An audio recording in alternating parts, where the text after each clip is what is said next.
Tonight, a legal case in the highly competitive world of classical music is raising new questions about equal pay. Boston Symphony Orchestra's principal flute player, Elizabeth Rowe, has been with the symphony since 2004. She was hired after a blind audition behind a curtain.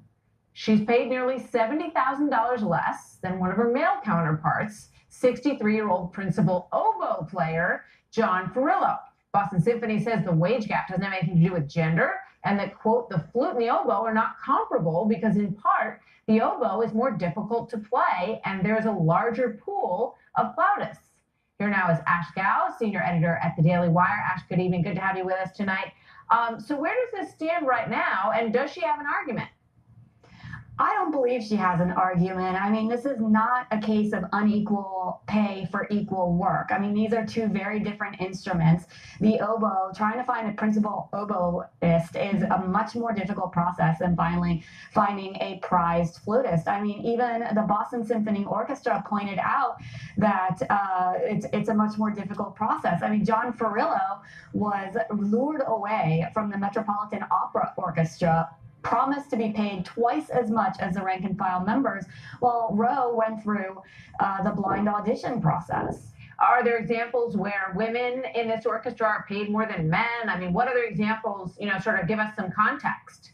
Oh, absolutely. So Ferrillo might be the highest paid principal in this orchestra, and there are 4 other principals, all men, who are paid more than Elizabeth Rowe, and there are 9 other principals, including one woman, a harpist, who's paid less than Rowe. So unless she's trying to say that all principals should be the same, or that she, if there's other instruments that should be paid equally, if she's trying to say the oboe and the flute are the same, then should the clarinet player be paid the same? Should the bassoonist? I mean, these are big questions. So let's take a look, though. There is a look at the top earners in America's largest orchestras by gender and average salary. And according to this, men do appear to make more. $254,000 is the average. Women, $202,000. What are your takeaways from that? Well, when the study was done, I think the Washington Post had put together one, and they found that 18% of the top earners in various symphonies are women, so only 18%.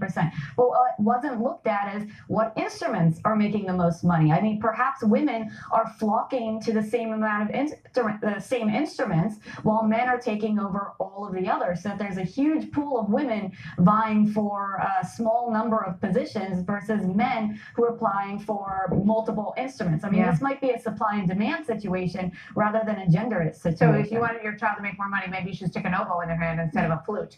It's one of the lessons here. But I know that one of the reasons that you're drawn to this story, just from following what you like to write about, is the issue of gender imbalance in terms of pay. So just fill people in on why you feel that this is an issue that is not necessarily apples and apples when you look at it even in the big picture between men and women in the workplace.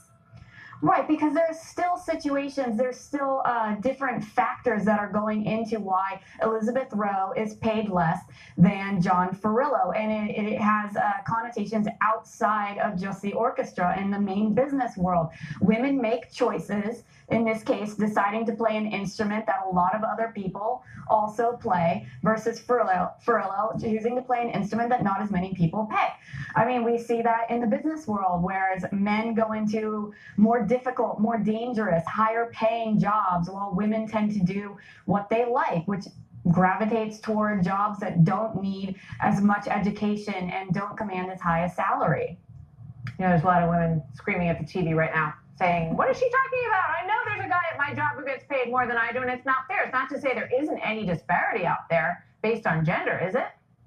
No, absolutely not. But most of those disparities do come from factors such as hours worked, such as the jobs that you go into, such as taking time off to raise a child, or taking time out of the workforce to care for a child. I mean, these are all factors, but sometimes, yes, a man and a woman may be paid unequally, and it is unfair. But those are rare instances and very difficult to find an actual case. And check out the French tuba or the oboe. Thank you, Ashe. Good to see you. That's our story.